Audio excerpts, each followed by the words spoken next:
What's happening in the world of finance? The Intuition Finance Digest gives you a unique take on some of the industry's major trends. The imminent launch by the Securities and Exchange Commission, SEC, of a T+1 settlement regime for U.S. securities is set to reduce risk, but also pose challenges, especially for market participants and regulators in other jurisdictions that, for the time being, retain a longer settlement cycle and may be forced to follow the U.S. lead in due course. Prompt settlement of securities transactions has always been an objective of market regulators, as well as being in the interests of market participants more broadly. The shorter the time between settlement and trade date, the less potential for things to go wrong. Reflecting these desires for faster settlement, the settlement cycle, an involved, multi-stage process requiring several intermediaries, has been on a path lower over time, enabled by technology. Major milestones to date in the U.S. were the reduction from T+5 to T+3 under the Securities Exchange Act of 1934 and the further reduction from T+3 to T+2 in 2017.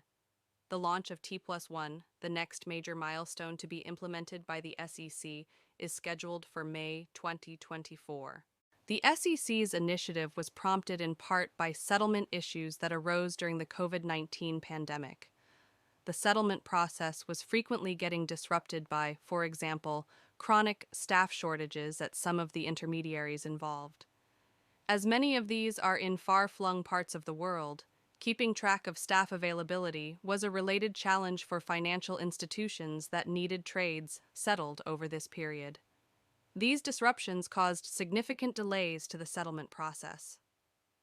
Importantly, these logjams exposed the extent to which the settlement process had lagged other areas of financial services in the push toward greater automation. They revealed that too much of the process was still being done manually, given the availability of technology to automate it.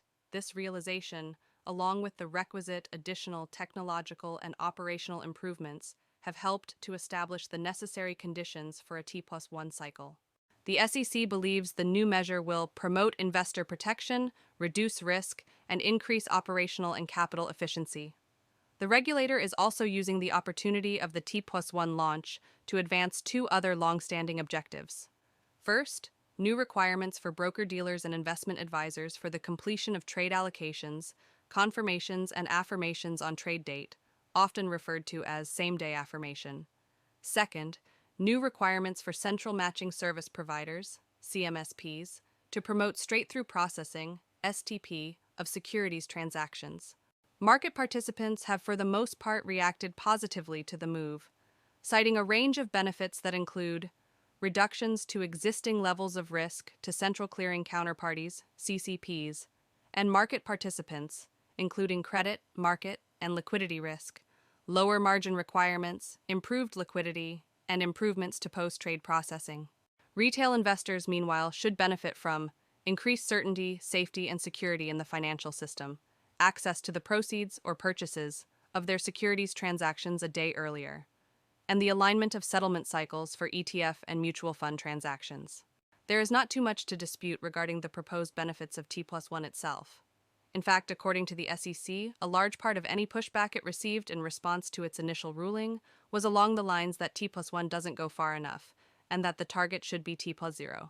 While the overwhelming consensus of market participants is that T+1 is a good thing, some have nonetheless raised concerns, both with the SEC and regulators elsewhere.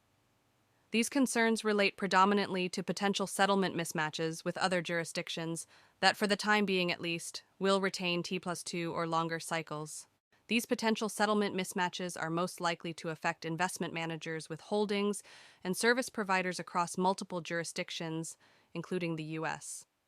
These jurisdictions may be located in different time zones with different market holidays and variations in cross-border settlement practices. Time zone mismatches are likely to be a particular concern for investors in the Asia-Pacific region, for whom the significant time difference versus the U.S.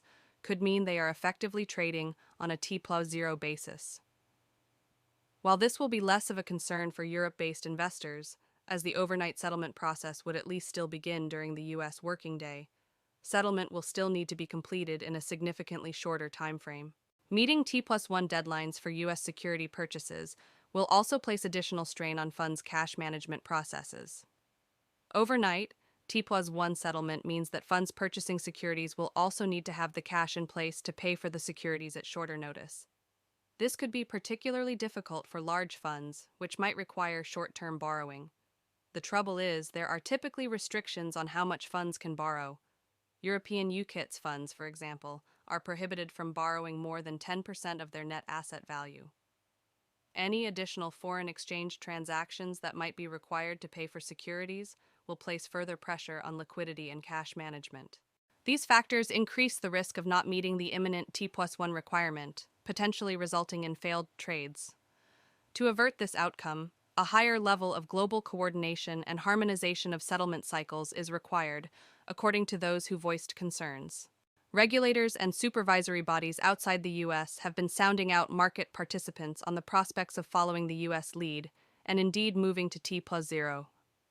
For example, the European Securities and Markets Authority, ESMA, has issued a call for evidence to gather stakeholders' views on the potential impacts of changing EU settlement cycles, the costs and benefits of shorter settlement cycles in the EU, how and when shorter settlement cycles could feasibly be imposed in the EU, and the impact on the EU's capital markets of international changes to settlement regimes. In the meantime, and in advance of the May deadline, those administering funds with exposure to U.S. securities are submitting their plans for approval to various central banks and other relevant bodies around the world. Intuition Know-How, the world's premier digital learning solution for finance, has a number of tutorials relevant to the content of this podcast, including Life of a Trade, U.S. equity market, U.S. bond market, credit risk, mutual funds, and more. If you'd like to learn more about Intuition Know-How and why it's trusted by more than 2 million learners worldwide, visit intuition.com/know-how.